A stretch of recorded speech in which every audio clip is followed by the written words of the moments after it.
度假的时候，我有时间我就坐飞机到波兰，过来到乌克兰，帮啥就帮啥，感觉人很热闹的感觉。我在这真的有好任务的，我也感觉如果我可以在乌克兰多住，我会挺踏实的，所以我就计划了找什么办法可以来乌克兰生活。之间没想到学会这个事情，我也真的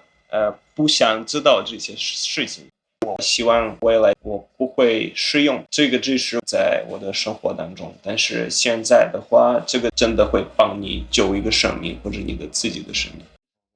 这一期我有幸采访到两位背景完全不同，却同样让人敬佩的年轻人。第一位是一名毕业于英国剑桥大学的华裔英国人，他原本拥有光明的前途与高薪的工作机会，但他却选择抛下一切，不顾华人父母的反对，毅然踏上乌克兰的土地，成为一名志工。第二位是来自乌克兰的本地青年，他向我诉说这几年战火中的生活变化，也分享他如何与中国老板携手创立一间奶茶店。这间奶茶店不只提供当地青年一份稳定的工作，更将收入用来帮助当地的军人。这两位年轻人从不同起点出发，却走出了一条同样勇敢又温暖的道路。Hello， 大家好，我是傻宝，我又回来奥德萨了。这次一样住在上次那一间旅馆，因为这是我在乌克兰住过最安全、CP 值也蛮高的一家旅馆。为什么我会说它是最安全的？因为这间旅馆它就位于地下室，本身就是一间避难所。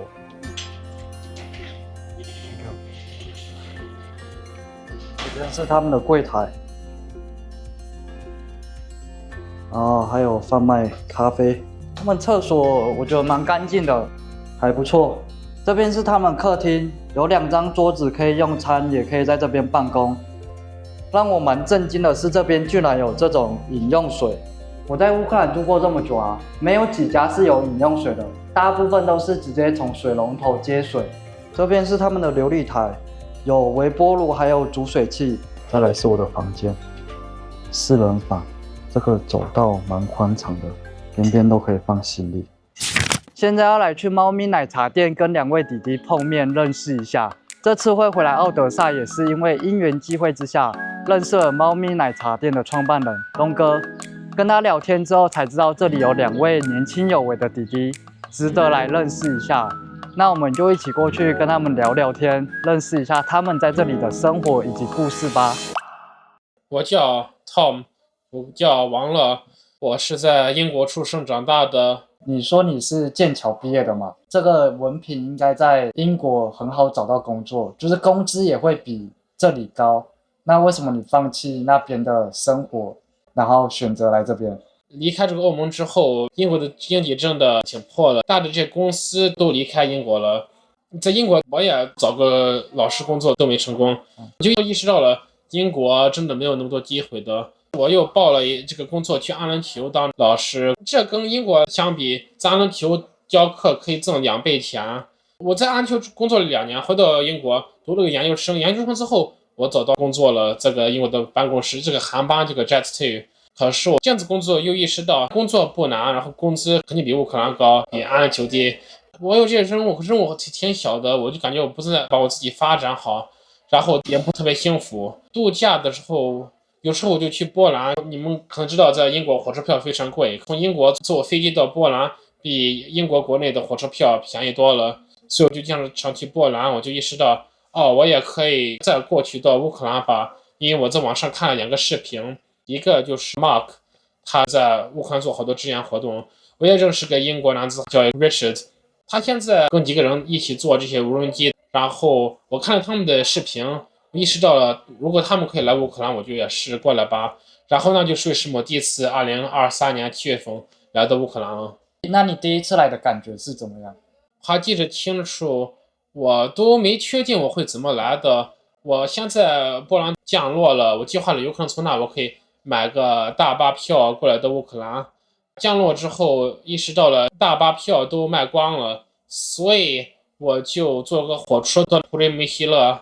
然后我坐个小面包车到海关 Medica， 我就走过去了，我就在乌克兰了。然后我找了这个厨房，就帮忙点事情。我认识了好多很好心的人，经常在利沃夫晚上咱们出去，像去个酒吧或者什么地方多聊天，真的可以了解不同的人的想法，不同人的原因来乌克兰。我就感觉来乌克兰真的太好了，我就要多来。所以那时候你想要过来，然后来了很多次之后，你才决定说要来这边看有没有志愿者的工作啊，或者说能不能在这里找份工签的工作，待在这边。是的，2024年开始，我好好的考虑我有什么办法可以搬过来，要签什么样的证，要办什么样的卡，要准备什么样的资料。我最后把这搞清楚了，我就确定好我过来了。那你当初来乌克兰的时候，有没有什么明确的计划？没有的，我知道来乌克兰有不同的任务，我做过伪装网，去过厨房做饭，去了不同的地方，我意识到了有好多事情要我干的，所以什么地方需要我就去哪。可是我来了之后，我想的事情和我做的事情就有个变化，因为我之前就想着我会办一个志愿者签证，然后我来这之后才意识到有学校想找母语英语人来教数学科学，因为我大学读了数学，研究生电脑有关系的科学，我就想这挺适合我吧，我就得了这工作，所以我最后办了个光卡，现在在乌克兰住着。我计划多住吧，我有闲时间，我喜欢做志愿者活动。如果我可以见面，像这些很好的人，像这个 Victor，我就多聊吧。所以你现在就是办了工作签证，但是你还是在做这个志愿者的工作，教授当地人的英文。是的，因为我开始来奥德萨的目的就是来这个奶茶店星期天组织这个活动的，因为我的工作不影响这事情，我就继续做吧。那你来乌克兰的时候，你父母没有反对吗？父母是反对的，我来了几次之后告诉我父母了，他们肯定说奥地利好危险呀，为什么过去？我知道他们不满意我过去，他们不想要我继续去，可是我就爱乌克兰太多了，所以我最后确定搬到乌克兰的时候，我才把我东西都移过来了。在波兰飞机场降落之后，我跟几个朋友在酒吧坐下来，我就喝一杯酒，现在我就可以给我父母说，我现在就搬到乌克兰了，然后就来到乌克兰了。那他们也没办法阻止你吧，反正你都已经在波兰了。啊，是的。那你在乌克兰生活有没有遇到什么问题？是有坏人的，因为好多奥德萨人教养不特别好的，我碰见过垃圾人，他们想问着要钱就买毒药或者啥，我碰见路上的酒鬼想打架，一次一个人不知道怎么搞的，他就想跟我打起来，他都追了我一次，我就学了跑走，因为有些人太支持俄罗斯了，我说个乌克兰语，他们就生气开始吵架然后我也碰见过两个警察，可能他们就想盯着。在路上你们喝酒应该没事的，可是我跟两个朋友在喝酒，他们就过来开始给咱们惹起来麻烦。我都想了，如果咱们陪着他们去警察站，应该就行吧。可是因为我的一个朋友又感觉太害怕了，真的就想把结束啊，把这搞走，我就意识到把钱给上吧。我知道，虽然奥德萨现在都感觉有点差劲，我是认为乌克兰会慢慢发展更好的。10年、20年之前比这差劲多了。我不确定这样的选择是否能被简单归功于西方教育的影响。也许正是那种从小被鼓励表达自我、拥抱差异的环境，让他更勇于听从内心的声音，走出一条不一样的路。如果这样的选择发生在我们的社会，我想势必也会掀起一场不小的风波吧。嗨，大家好。这位是科斯加，对，乌克兰人，你可以跟大家介绍一下你自己吗？对，我叫科斯加，我是2001年出生的，出生在卢甘斯克州一个小城市，但是现在这个城市是被俄罗斯侵略的。但是我1岁的时候，就是2022年的时候，我家搬到扎波罗热，现在也是一个前线的一个城市，直到16岁，然后我就搬到乌克兰南部奥德萨。所以我从2018年就一直在奥德萨。那你为什么会想讲中文？这个有一个很好的一个故事，因为我从扎波罗热专门搬到奥德萨是为了上奥德萨的大学。这个大学我选了中文系，中文专业。在这个大学之内有一个孔子学院的一个部门，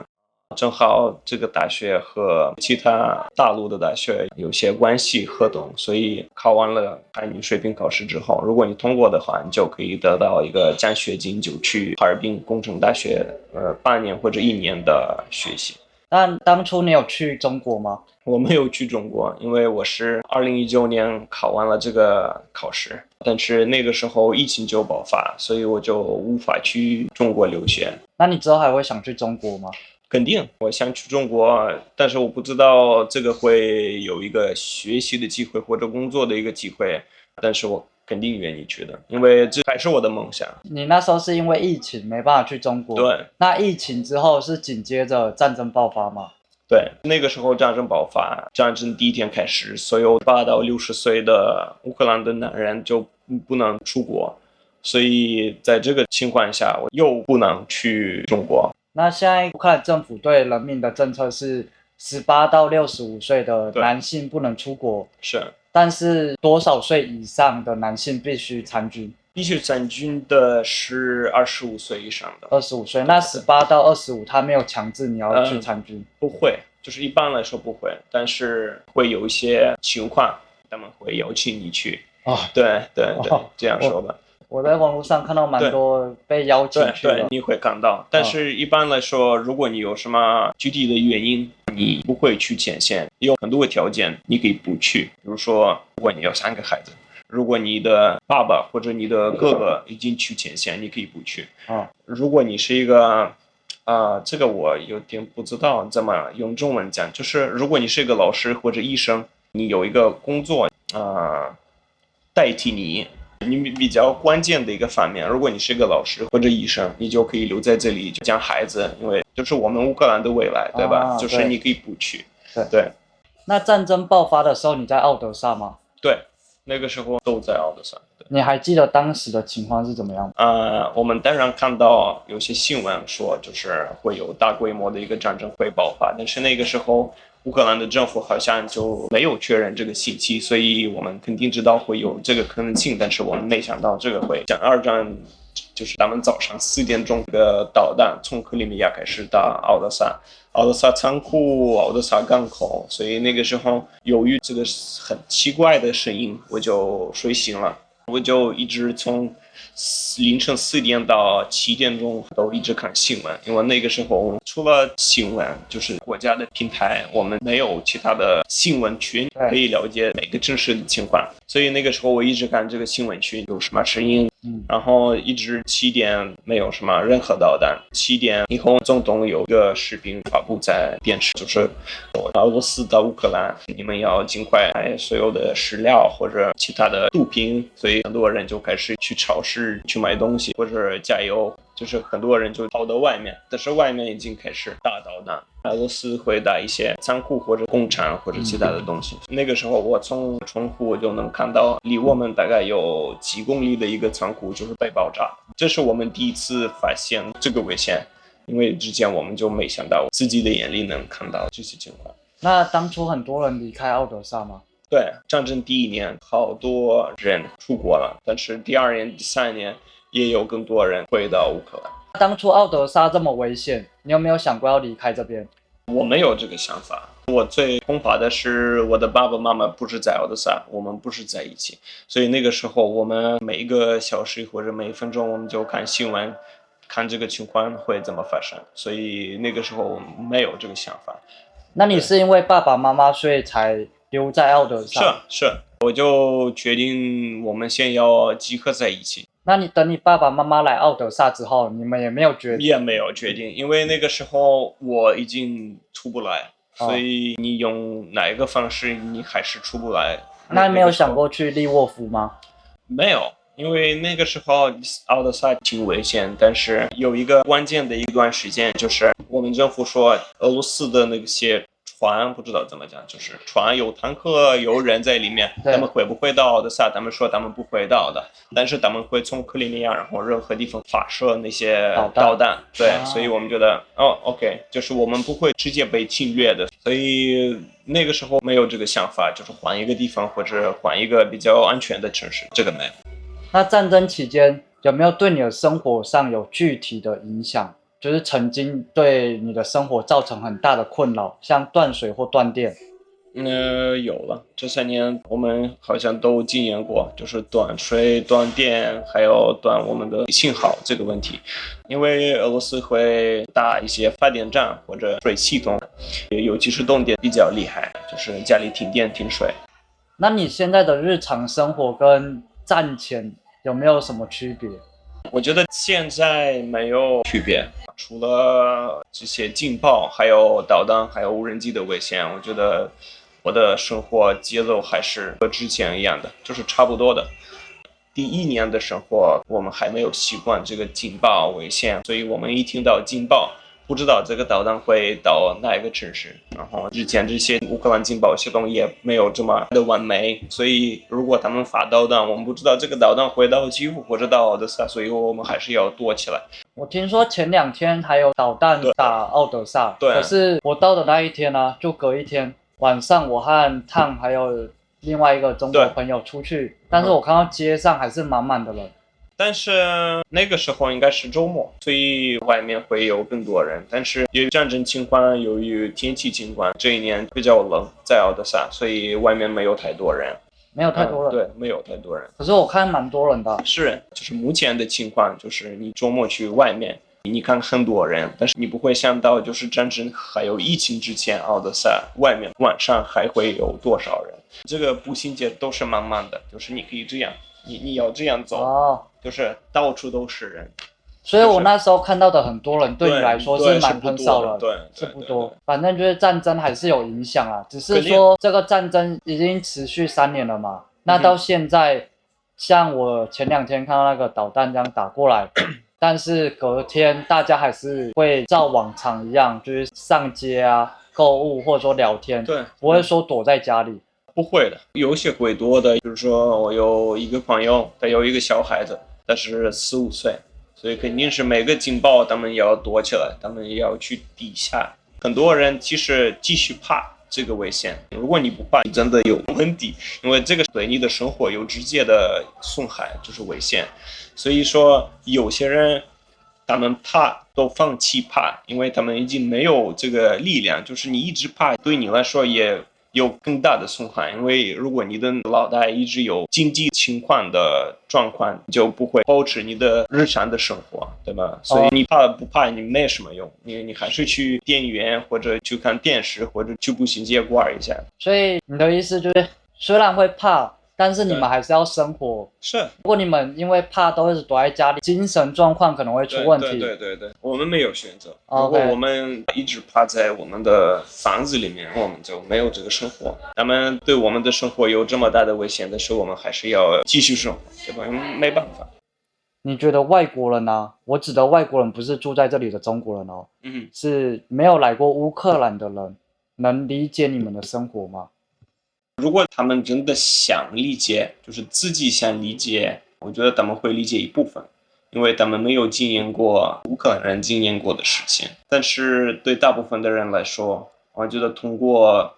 看电视或者什么平台的视频，这个和我们乌克兰人的生活不会很接近，因为有些人拍视频或者拍电视节目，他们还是会选择最恐怖的或者他要你看的东西。对，所以如果你真的要了解这个情况，如果你不担心你的生活危险，你就要来本地。那你会推荐外国人现在来乌克兰旅游吗？旅游的话，我觉得现在不太适合，因为在乌克兰还是会有一些地方你不能去，有些博物馆或者戏剧院还是关门，所以有些人可以来到乌克兰，但是他们不会有战争之前的旅游经验，也不会完全满足他们的旅游，因为还是会有很多限制。那你为什么会选择在奶茶店工作？这个工作是我还有东哥，我们认识的时候，我们就决定做这种生意。但是那个时候我们不看这个项目叫做一个生意，因为那个时候东哥来到乌克兰是专门帮助乌克兰本地人，他有一个人道帮助的计划，所以我帮助他把机会做好。东哥说要有一个地方，要有一个生意，这样我们就能保持本地的孩子会在这里有一个工作，或者有一个开心的地方。所以他就决定哪个方向会比较流行。中国餐厅也不会这么流行，奶茶店在乌克兰那个时候还不多的，所以我们就选了这个方面。我们慢慢开始做这个奶茶店，我们就是通过买这些奶茶还有其他的产品，我们就会收这些钱。第一是我们把所有生意应该付的税，我们也是给乌克兰，这个方面也是会帮助乌克兰。第二，我们会买一些乌克兰本地军人需要的东西，比如说军用鞋子、袜子、电动电源或者是发动机，他们要的东西我们就会列一个单子，然后我们看这个月或者这半个月或者这3个月我们会提出多少钱能够买这些他们最需要的东西。所以就是把这些钱回馈到乌克兰的人民身上。是肯定的。这个生意是为了我们年轻人还有其他的乌克兰人来做的。你觉得战争这3年来有没有让你改变很多，或让你学会很多？会，比如说怎么用这个急救包，如果有紧急情况怎么就救你的朋友或者老百姓，或者无人机和导弹有什么区别，那个导弹的性能和这个导弹有什么区别。然后很多人也学习怎么开车，如果有紧急情况怎么开枪，和战争很密切的一些知识，我们这3年已经都有了。之前没想到学会这个事情，我也真的不想知道这些事情。我希望未来我不会使用这个知识在我的生活当中，但是现在的话，这个真的会帮你救一个生命或者你的自己的生命。如果战争明天就结束，你最想做什么事情？最简单的我想做的事情应该是晚上去玩，就是和朋友轻松一点，因为目前整个乌克兰有宵禁。如果是比较远的一个事情，我想出国去接我的姐姐，因为我有一个姐姐住在以色列，她有自己的家庭。由于疫情情况，然后战争情况，我很长时间没有见她，所以我如果明天能飞到以色列的话，我就会去那边。